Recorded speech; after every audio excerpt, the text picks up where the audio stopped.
नमस्कार, म टेकनारायण भट्टराई। पावर न्यूजमा स्वागत छ।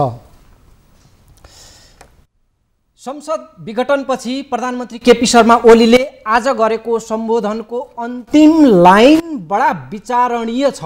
त्यसैले यो कार्यक्रमको सुरुमै त्यो यहाँ उल्लेख गरौँ। ओलीको भनाइ छ, निर्वाचनमा जाँदा संविधान अप्ठ्यारोमा पर्छ, लोकतान्त्रिक गणतन्त्र सङ्कटमा पर्छ र मुलुक अस्थिरतातर्फ धकेलिन्छ भनेर चलाउन खोजिएका प्रचार या फिजाउन खोजिएका आशंका र भ्रमहरू निराधार छन्। राजनीतिक स्थिरताको प्रत्याभूति गर्ने निर्णायक तत्त्व जनताको अभिमत हो। तसर्थ कुनै पनि कुरामा नअल्मलिकन आम चुनावमा केन्द्रित हुन म सबैमा आह्वान गर्दछु। धन्यवाद। यति भनेर प्रधानमन्त्री सम्बोधनबाट बिदा भए। प्रधानमन्त्रीले देशवासीलाई अब चुनावमा होमिन आह्वान गरेका छन्। पहिले राजाको हुकुम र मर्जीमा देश चल्थ्यो, प्रजामाथि राजा महाराजाका आदेशहरू चल्थे। राजाको अलङ्कार र सिरपेचको आभूषण अहिले हटेको छ। नारायण हिटीको ठाउँ बालुवाटारले लिएको छ। राजा प्रजाको प्रथा एकादेशको गर्भमा पुगेको छ। तर कुनै एक व्यक्तिको सनक र इसारामा जनताले उठ भने उठ, बस भने बस गर्नुपर्ने नियति हटेको छैन। त्यसको सग्लो र तरोताज प्रमाण पेश गरेका छन् प्रधानमन्त्री केपी शर्मा ओलीले। होसपूर्वक नै म यहाँ भन्दैछु, प्रधानमन्त्रीबाट राजाकै ठाट र शैलीमा चुनाव गराउने हुकुम बक्स भएको छ। देशवासीका नाममा हुने सम्बोधनका प्याराग्राफहरूमा अलिकति बदलिएको छ। प्याराग्राफहरू त्यहाँ फेरिदा त्यहाँ प्यारा देशवासीहरू लेखिन्थ्यो पहिले, त्यो ठाउँमा अहिले दिदीबहिनी तथा दाजुभाइ लेखिएको छ। आज प्रधानमन्त्रीको उद्घोष आएको छ, मैले चुनाव गर्न आँटेको छु, जनताहरू चुनावका लागि तयार रहनु। आज प्रधानमन्त्री ओलीको यही फैसला सरकारी टेलिभिजनबाट उद्घोष भएको छ। फैसला गर्ने, हुकुम चलाउने एक्लो एकाधिकार मेरै हो, जनता तिमीहरू मेरो फैसला सिरोपर गर्न तयार रहनु भन्ने भावभङ्गीमा प्रधानमन्त्रीले सम्बोधन गरेका छन्। यदि प्रधानमन्त्रीको लवजमा उच्च आदरार्थी, यहाँहरूले बुझ्नुहुन्छ, उच्च आदरार्थी आइसियोस् गइसियोस् बक्सियोस् र लवजमा उच्च आदरार्थी र शिरमा सिरपेच थप्ने हो भने बाँकी त सबै मौसुफ माफिक नै छ प्रधानमन्त्रीको पर्फर्मेन्स। सुन्दा प्रिय सुनिन्छ। चुनाव, जनमत, जनताको फैसला, लोकतन्त्रको सुन्दर अभ्यास। किन नजाने चुनावमा? किन डराउने जनमतसँग? प्रधानमन्त्रीको आजको भनाइको सार यस्तै छ, लय यस्तै छ, तर्क स्वादिलो छ। तर चुनाव जस्तो विषय कुनै एक नेताले रिसको झोकमा रातभर कोल्टे फेर्दै मुरमुरिएर निर्णय गर्ने र बिहान उठेर अनिन्द्राको ह्याङमा आँखा मिच्दै ल सुन मेरो फैसला भनेर घोषणा गर्ने खेलाँची हो चुनाव। निर्वाचनलाई कसले बेठिक भनोस् भन्दैन कसैले, तर निर्वाचन कसैको सनकले गर्ने कि लोकतान्त्रिक विधि प्रक्रिया पुरा गरेर चुनावमा जाने? राजा ज्ञानेन्द्रले घोषणा गरेको चुनावलाई लोकतान्त्रिक दलहरूले तत्कालीन अवस्थामा बहिष्कार गरेका थिए। राजा र उनका भारदारको तर्क पनि सुन्दा निकै जायज जस्तो सुनिन्थ्यो। उनीहरू भन्ने गर्थे, जनतालाई अनादर गर्ने, जनताको मतलाई चाहिँ नमान्ने, चुनावबाट भाग्ने, हिम्मत भए जनताबाट निर्वाचित भएर आऊ। शाही कुपछि रचिएको चुनावी प्रपञ्च देखाएर राजाले गरेका यस्तै तर्क यति बेला प्रधानमन्त्री ओली र उनका समर्थकहरूबाट सुनिँदैछ। प्रधानमन्त्रीको भनाइ छ, निर्वाचन लोकतन्त्रको आत्मा हो। यो सबैभन्दा उन्नत लोकतान्त्रिक अभ्यास तथा विधि पनि हो। जननिर्वाचित सरकारले काम गर्न पाउँदैन भने उसले पुनरावेदन गर्न जाने ठाउँ सार्वभौम जनता समक्ष नै हो। मैले यही बाटो अवलम्बन गरेको छु। सुनौँ प्रधानमन्त्री सम्बोधनको यो छोटो अंश। मुलुकलाई अकर्मण्य अवस्थामा राखिराख्नु उचित हुँदैन थियो। संसदलाई केही नेताहरूको स्वार्थको बन्धक बनाइराख्नु जनादेश विपरीत हुन जान्थ्यो। जनताको भावनाअनुसार काम गर्न अगाडि बढ्नै नसक्ने स्थितिबाट मुलुकलाई निकास दिनै पर्थ्यो। जनअनुमोदित नेकपाको यस सरकारलाई आफ्नै दलका नेताहरूले काम गर्न नदिने र दलभित्रको कचिङ्गनले प्रतिनिधि सभालाई पनि शिकार बनाउने अवस्था अन्त्य गर्नै पर्थ्यो। यसै पृष्ठभूमिमा म नयाँ जनादेशका लागि सार्वभौम जनता समक्ष जाने निष्कर्षमा पुगेको हुँ।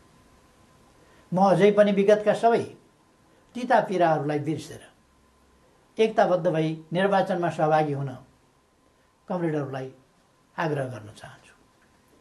निर्वाचनको घोषणाले पार्टी एकतालाई बलियो बनाउने अपेक्षा गरेको छु।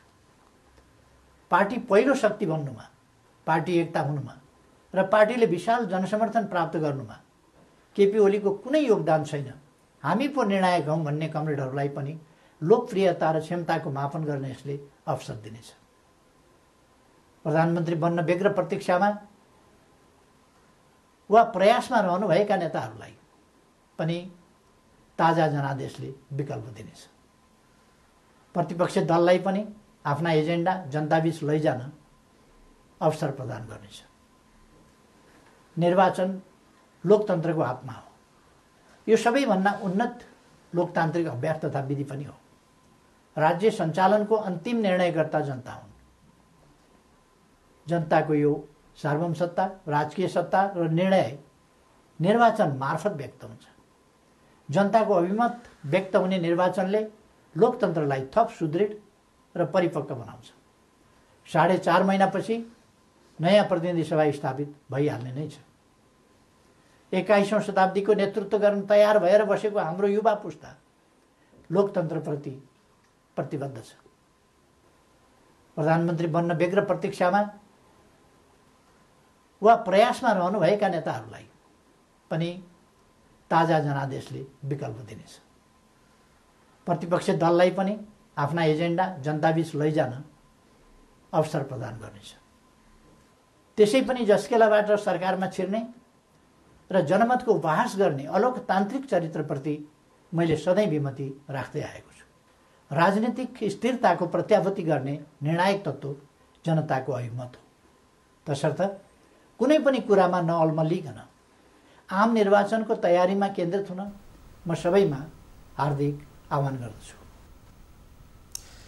प्रधानमन्त्री केपी शर्मा ओलीले संसद विघटनपछि र चुनावको मिति घोषणापछि आज देशवासीका नाममा सम्बोधन गरेका छन् र प्रधानमन्त्रीको आजको सम्बोधनमा हामीले भर्खरै पनि सुन्यौँ, तितो पिरोलाई बिर्सिएर र मिलेर चुनावमा जान आफ्ना दलका कमरेडहरूलाई प्रधानमन्त्रीले सम्बोधनमा आग्रह पनि गर्नुभएको छ र यति कठोर कदम लिइसकेपछि पनि फेरि पनि प्रधानमन्त्रीले जे भयो भइगयो, अब मिलेर फेरि अगाडि बढौँ भन्ने प्रकारले हल्का फुल्का लिएर त्यो खालको प्रस्ताव भेटमा पनि र फोनमा पनि र सम्बोधनमा पनि यो प्रकारको प्रधानमन्त्रीको भनाइ आएको छ।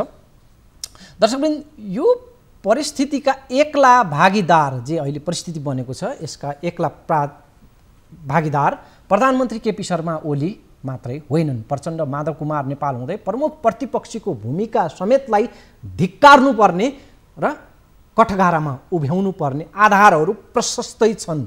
तर प्रधानमन्त्रीले ती सबैलाई, बाँकी सबैलाई साक्षी किनारामा थन्क्याएर मतियारमा सीमित गरेर आफूले कुकर्मको मुख्य अभियुक्त बन्ने ठहर र फैसला गरेपछि मतियारहरूलाई पछि नै केरकार गरौँला, पहिले मुख्य अभियुक्तलाई नै समातौँ भन्दै सबै अहिले यति बेला प्रधानमन्त्री ओलीकै पछि दौडने परिस्थिति बनेको छ।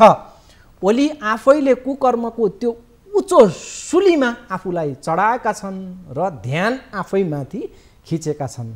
मतियारहरूको चर्चामा अर्को एपिसोड, अर्को कार्यक्रम खर्च गरौँला। आज मुख्य अभियुक्तमै बहस, बयानबाजी र यो इजलास केन्द्रित छ।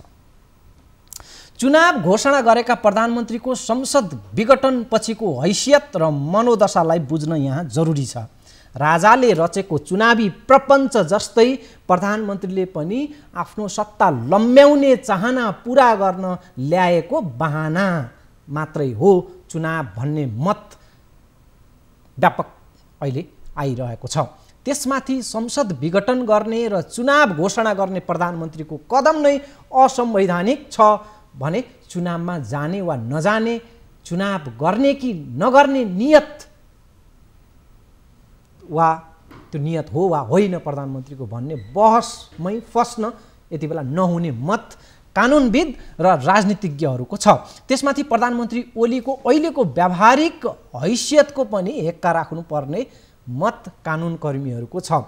प्रधानमन्त्री ओली बाँकी अन्य निर्वाचित सांसदहरू जस्तै कुनै एक निर्वाचन क्षेत्रबाट विजयी उम्मेदवार हुन्।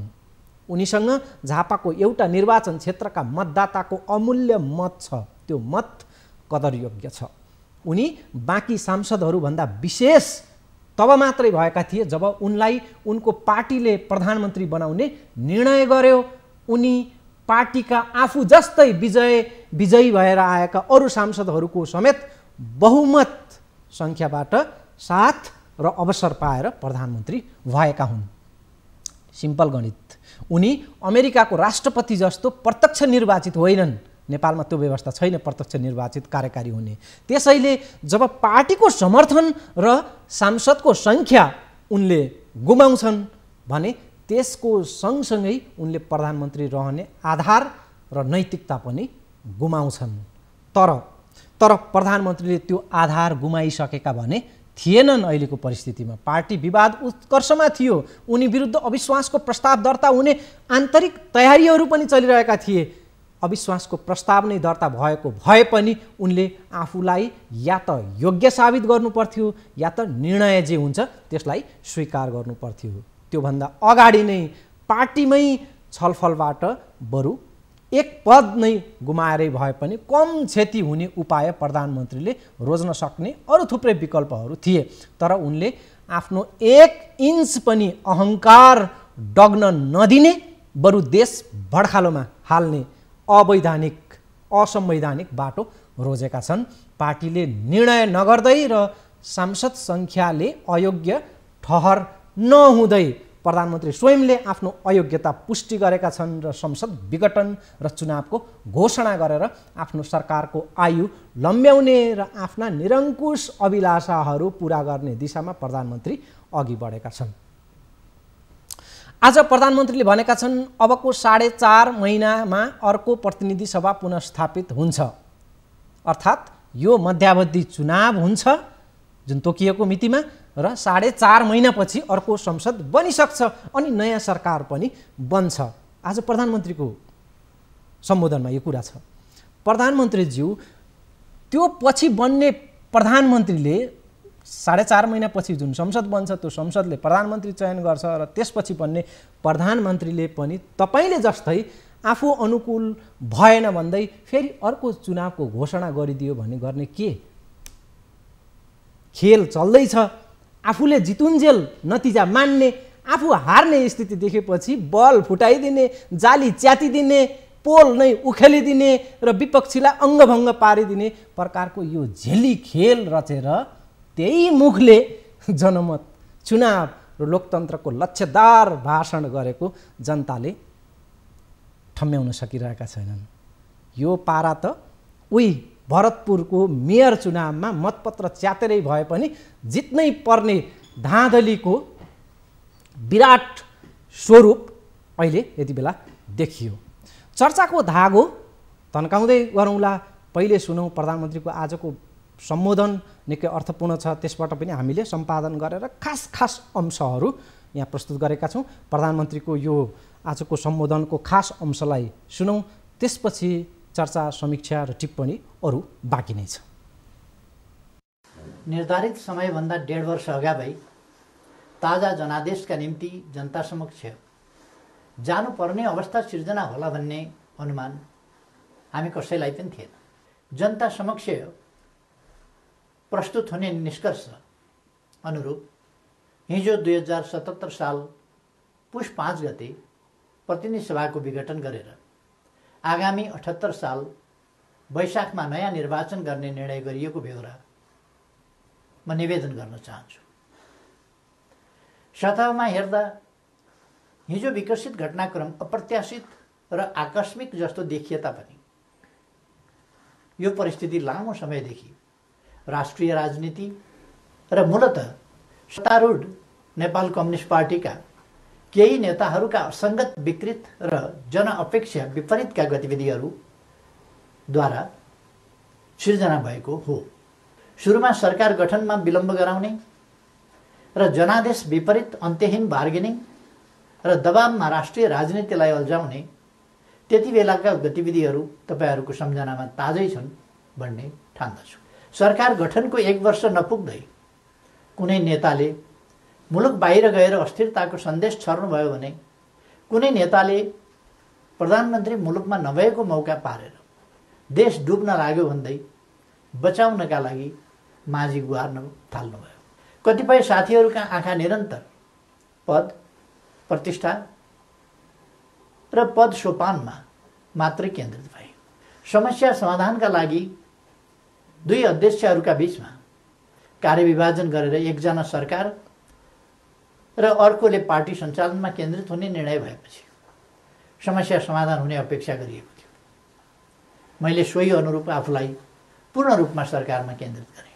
सरकारले प्रस्तुत गरेका कतिपय प्रस्तावमाथि सार्वभौम संसदलाई छलफल पनि गर्न नदिइकन जबरजस्ती रोकेर राखियो।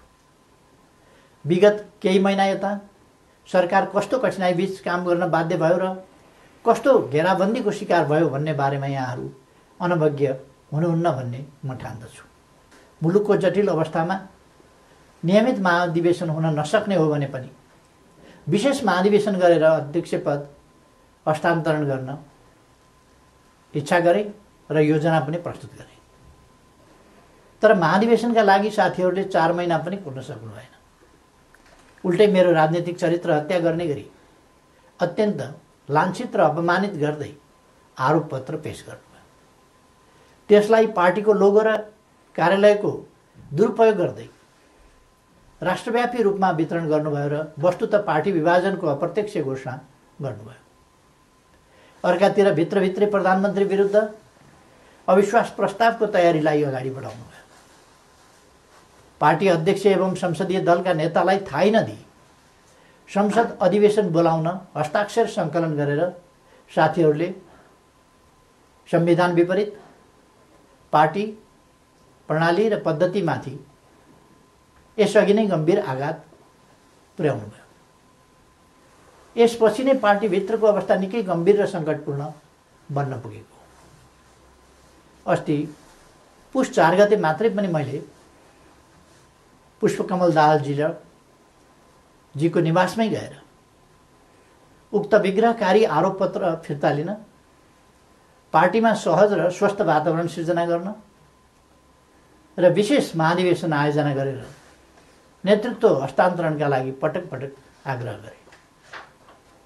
पार्टी एकीकरणको सङ्क्रमणकालीन प्रयोजनका लागि मनोनयनद्वारा गठन भएका र महाधिवेशन सम्पन्न गर्ने मुख्य दायित्व भएका पार्टीका नेतृत्वदायी कमिटीहरूलाई पार्टी विधान र एकीकरणको भावना विपरीत पार्टीलाई मतदानको अवस्थातिर नधकेल्न र कर्तव्यको लिकबाट बाहिर नजान बारम्बार आग्रह गरे। तर यस प्रयासलाई मेरो कमजोरी ठानियो। नेपालको वास्तविक भूभाग समेटेको नयाँ नक्सा प्रकाशन गरिएको छ।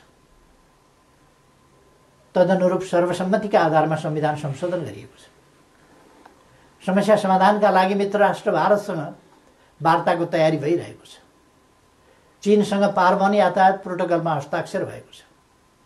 नेपालको अन्तर्राष्ट्रिय छवि, भूमिका र आकर्षण बढेको छ।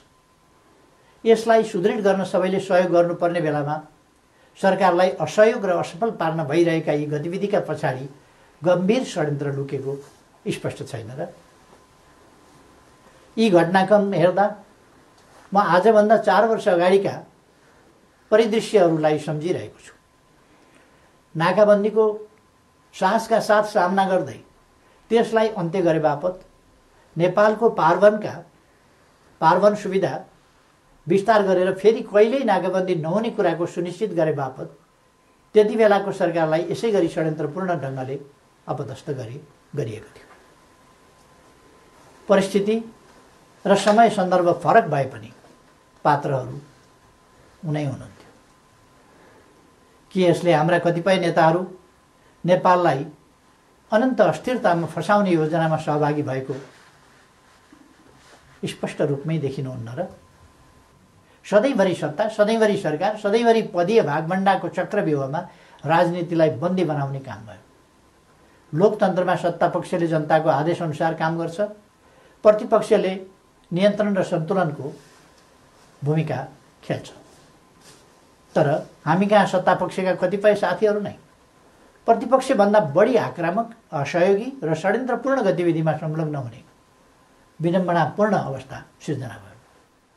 आजको स्थिति विकसित हुनुमा कतिपय नेताहरूको गतिविधिको मुख्य जिम्मेवारी रहेको तथ्यलाई एका राख्नुपर्दछ। यस्तो काम कुनै पनि अर्थमा लोकतान्त्रिक हुन सक्दैन। दर्शकबिन, प्रधानमन्त्री केपी शर्मा ओलीको आज देशवासीका नाममा सम्बोधनको मूल सार र त्यसका मुख्य अंश हामीले प्रस्तुत गऱ्यौँ। संसद विघटन र चुनावको मिति घोषणा अनि आजको प्रधानमन्त्रीको सम्बोधनमा केन्द्रित बाँकी सन्दर्भहरू जोड्नु अघि एउटा छोटो विश्राम।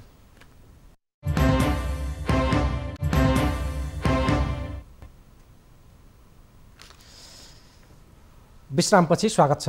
आफ्नै दलभित्रको कलह सुल्झाउन असक्षम भएपछि प्रधानमन्त्री केपी शर्मा ओलीले संसद भङ्ग गरेपछि त्यसको व्यापक तरङ्ग छुटेको छ। यति बेला रिसको झोकमा जनमत, संविधान र आफ्नै अस्तित्व उनले सङ्कटमा फसाइदिएका छन्। सङ्कट टार्ने, सुल्झाउने, नमिलेका पाटा पक्षहरूलाई मिलाउने, नियन्त्रण र सन्तुलनको तालमेल मिलाएर परिपक्व अभिभावकीय भूमिका होस् भनेर राष्ट्रपतिको व्यवस्था गरिएको हो। तर राष्ट्रपति विद्यादेवी भण्डारीले त्यो गरिमाको पटक्कै हेक्का राख्न सकेको देखिएन। रबर स्ट्याम्प सरह प्रधानमन्त्री ओलीकै उपयोगमा राष्ट्रपतिको भूमिका सीमित बनेको छ। प्रधानमन्त्री र राष्ट्रपतिको असंवैधानिक रवैयाले देशको राजनीति आकलन नै गर्न नसक्ने प्रकारको अन्योडपूर्ण अँध्यारो सुरुङमा प्रवेश गरेको छ। आफ्नै अनुभव पनि मिसिएको नाताले उदाहरणका लागि यहाँ एउटा पत्रकारिताकै एउटा उदाहरणलाई यहाँ पेश गरौँ। कुनै मिडियामा रिपोर्टरले गल्ती गर्छ वा आचार संहिता उल्लङ्घन गरेर समाचार यदि दिन्छ भने त्यस बापत कारवाहीको भागीदार सम्पादक एवं प्रकाशक समेत हुन्छन्। भलै व्यवहारमै हेर्दा सम्पादकको प्रकाशकको गल्ती नहोला, तर डामिन्छ सम्पादक पनि। स्वयं संलग्न नभए पनि जस अबजसको भागीदार हुने तत्परता पदीय जिम्मेवारीमै पर्छ। तर ओली स्वयं पार्टी अध्यक्ष अनि करिब 2/3 मतलाई प्रतिनिधित्व गर्ने प्रधानमन्त्री भएर आफैले बिगार गर्ने अनि त्यसको दोषभार अन्तै पोख्ने दाउमा प्रधानमन्त्री ओली यति बेला देखिएका छन्। पदीय जिम्मेवारीमा रहेपछि या त क्षमता देखाएर अघि बढ्नुपर्छ या त अवसर पाएर पनि मैले कुशलता देखाउन सकिनँ, मैले प्रयास गर्दा गर्दै पनि यी कठिनाइले मलाई बाधा दिए भनेर जिम्मेवारीपूर्वक जनता माझ प्रस्तुत हुनुपर्ने थियो प्रधानमन्त्रीले यति बेला। भलै उनको एउटा पद गुम्थ्यो होला वा दुवै पद र पार्टीमै हैसियत पनि गुम्थ्यो होला, तर उनको नैतिकता भने बचिरहेको मानिन्थ्यो। अहिले जस्तो स्थिति हुने थिएन। जनता र पार्टी पङ्क्तिबाटै उनका पक्षमा दबाब पैदा हुन्थ्यो। दोषी ओली भन्दै दोषी ओली होइनन्, अर्को पक्ष हो भन्ने एक खालको जनमत तयार हुन्थ्यो। तर ओलीले नरहे बाँस नबजे बाँसुरी प्रकारले संसद नै विघटन गरिदिए। उनले आफ्नो स्वार्थका लागि संविधान, जनमत र जनसङ्घर्षबाट स्थापित सिङ्गो व्यवस्थालाई नै यति बेला धरापमा पारेर घातक र बेइमानीपूर्ण कदम अघि बढाएको कानुनकर्मीदेखि उनकै दलका नेताहरूले आरोप लगाएका छन्। नेकपाको आन्तरिक झमेलालाई पार्टी पद्धतिभित्रबाटै सुल्झाउनु पर्थ्यो। यदि संसदमा अविश्वासको प्रस्ताव नै दर्ता हुन्थ्यो भने पनि संसदीय प्रक्रिया अनुसार नै अघि बढ्ने र परिस्थितिको सामना गर्ने विधि र साहस ओलीले देखाउनु पर्थ्यो। तर नै मलाई कुर्सी नै चाहिन्छ भन्ने हट लगाएर ओलीले संविधान र जनमतको चिरहरण गरिदिएका छन्। पूर्व राष्ट्रपति डाक्टर रामवरण यादवले यस विषयमा आज प्रतिक्रिया दिएका छन्। राष्ट्रपति विद्यादेवी भण्डारीले संविधानको मर्यादा अनुसार काम गर्न नसकेको पूर्व राष्ट्रपतिको टिप्पणी छ। प्रधानमन्त्री ओलीको कदम र त्यसमा राष्ट्रपतिको अन्ध समर्थनले आफू एकदमै मर्माहत बनेको उनले आज प्रतिक्रिया दिएका छन्। सोमबार त्रिभुवन विश्वविद्यालयको 44औं दीक्षान्त समारोहलाई सम्बोधन गर्दै पूर्व राष्ट्रपति यादवले भनेका छन्, राष्ट्रपति संस्थामाथि पनि देशले प्रश्न उठाएको छ। यति बेला यो संस्था देशको अभिभावक हो, उहाँ आफ्नो भूमिका निर्वाह गर्नबाट चुक्नु भएको छ। उहाँ अर्थात् विद्यादेवी भण्डारी। उनको भनाइ छ, नेपाली जनताले आशीर्वाद दिएर पुर्याएको संस्थाको विषयमा यसअघि मैले कहिल्यै पनि टिप्पणी गरेको थिइनँ। आज अत्यन्तै मर्माहित भएर यो कुरा भनिरहेको छु। यादवले आज बोलेको कुरा र उनले भने म मात्रै होइन 3 करोड जनता यति बेला मर्माहित भएका छन्। उनले थपेका छन् सर्वोच्च अदालतको यो विषयमा ध्यान पुगोस्, ध्यान पुग्नै पर्छ भन्ने मेरो विनम्र आग्रह पनि छ भनेर पूर्व राष्ट्रपति रामवरण यादवले सर्वोच्च अदालतको ध्यानाकर्षण पनि गराएका छन्। पछिल्लो विकसित घटनाक्रम, त्यसको समीक्षा र विश्लेषण अरू पनि बाँकी नै छ। प्रधानमन्त्री ओलीको समर्थनमा पोखरामा देखिएको यो एउटा दृश्य यहाँनिर जोड्दैछु, त्यसपछि बाँकी प्रसङ्ग हुनेछन्।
यदि यो संसद विघटन नगरिएको भए, यदि सम्माननीय प्रधानमन्त्रीले यो निर्णय नगरेको भए यो देशलाई ध्वस्त बनाउने, यो व्यवस्थालाई ध्वस्त बनाउने, लोकतन्त्रलाई मास्ने, प्रजातन्त्रलाई निबट्ने गतिविधि गरिँदै थियो। जुन गतिविधि हाम्रै पार्टी नेपाल कम्युनिस्ट पार्टीका नेताहरूले गर्दै थिए, प्रचण्डहरूले गर्दै थिए, माधव नेपालहरूले गर्दै थिए। गलत मान्छेको हातमा देश बुझाउन नसकेर जनताको नासो जनताले बुझाएको छु भनेर उहाँलाई जुन हिजो भन्नुभएको छ, तसर्थ उहाँको समर्थनमा आज तपाईँ हामी यति धेरैजना यस पोखराको चिप्लेडुङ्गामा उपस्थित भएर समर्थन गरिरहेका छौँ।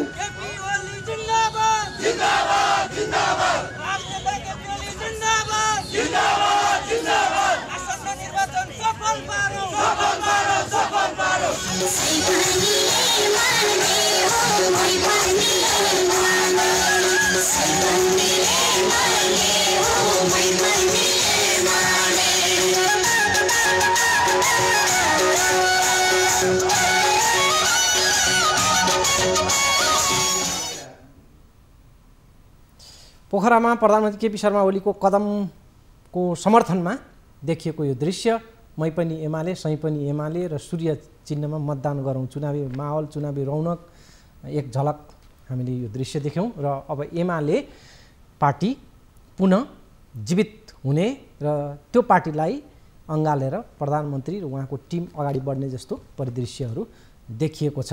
त्यसको एउटा सङ्केत पोखरामा त्यो भएर पनि हामीले यसलाई देखायौँ। प्रधानमन्त्री केपी शर्मा ओलीले प्रतिनिधि सभा संसद विघटन गरेपछि परिस्थिति ओलीकै लागि झन्झन प्रतिकूल बन्दै गएको अर्को दृश्य पनि छ। र पोखरामा हामीले जुन अहिलेको दृश्य देख्यौँ, पोखरामा फेरि सँगसँगै अर्कोतिर हिजो हामीले देखाएका थियौँ कि ओलीकै पुतला दहनमा त्यहाँका नेकपाकै कार्यकर्ताहरू उत्रिएका थिए।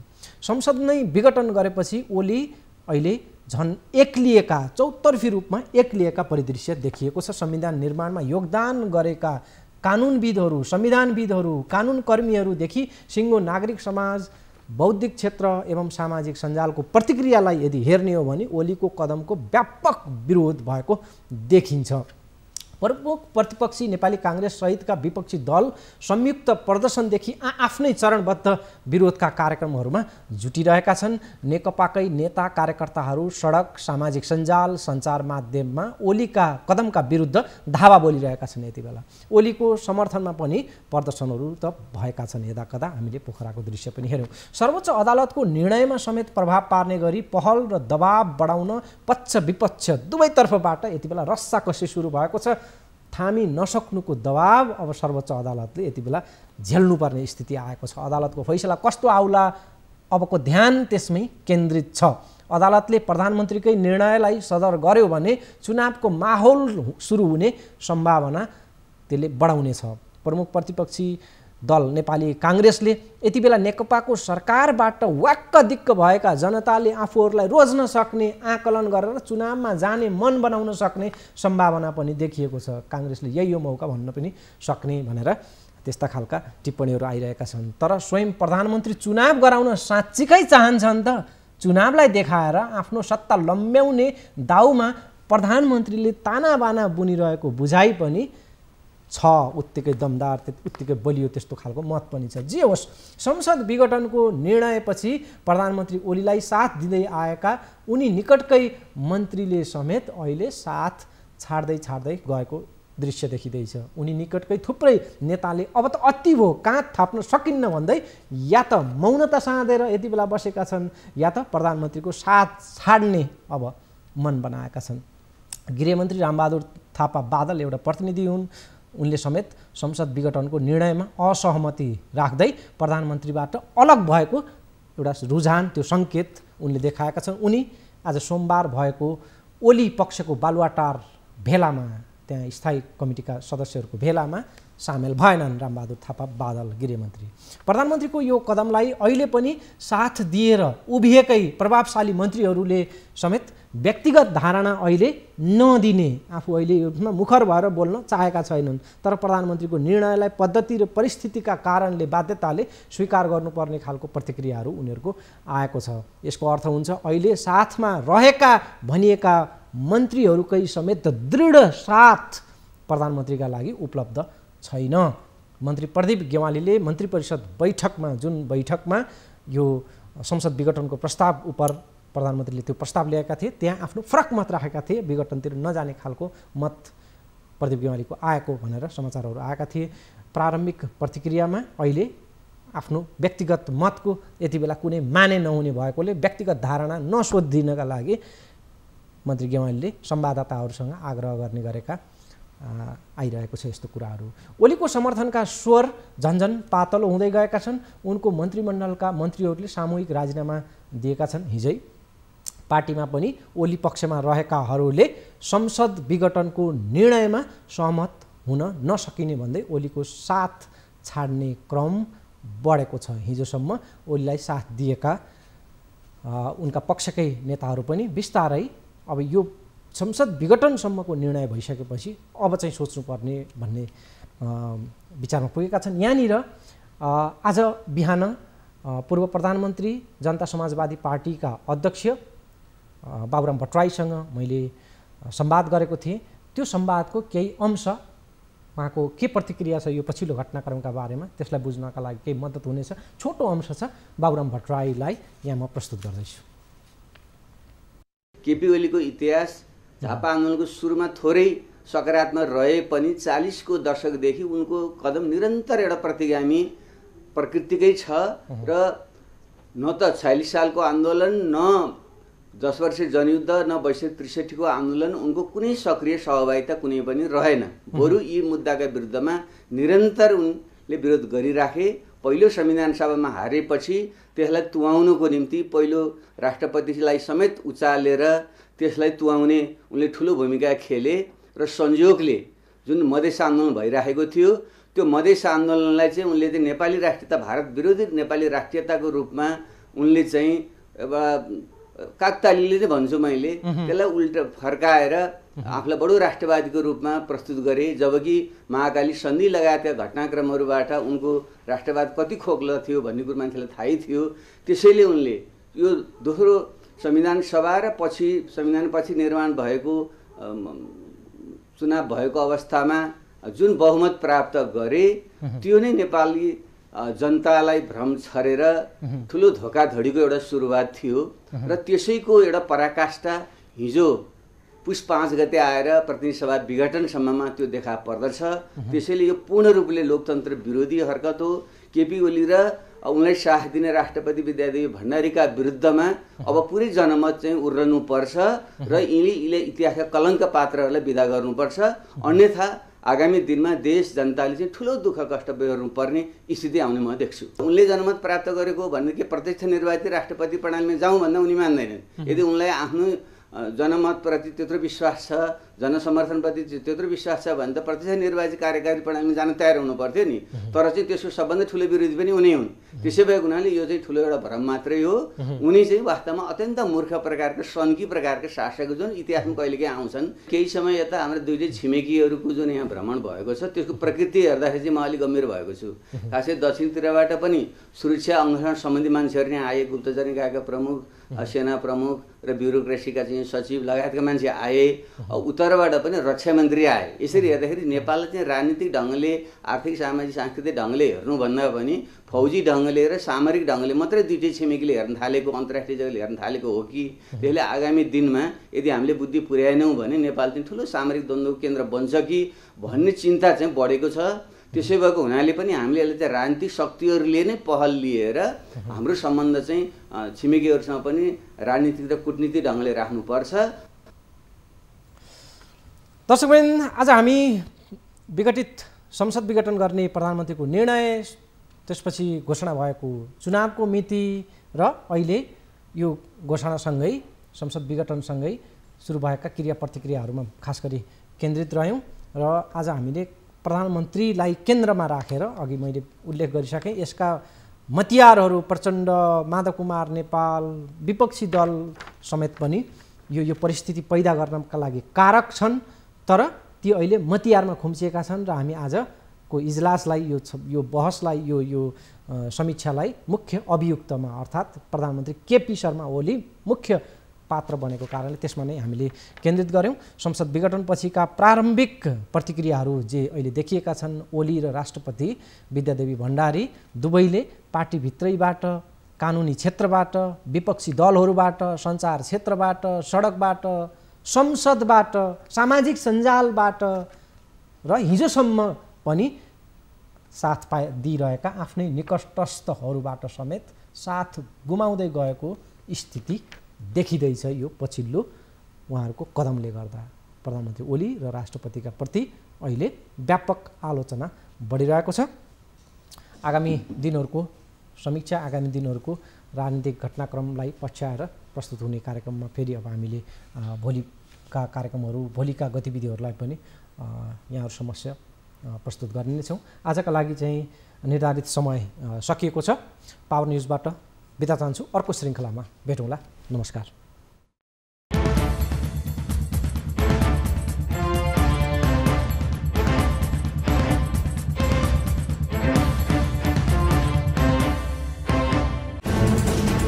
कोरोनाले सृजना गरेको सङ्कटमा पल पलका न्युज अपडेट र हर क्षेत्रको कभरेजका लागि न्युज 24 नेपाल युट्युब च्यानललाई सब्स्क्राइब गर्नुहोला।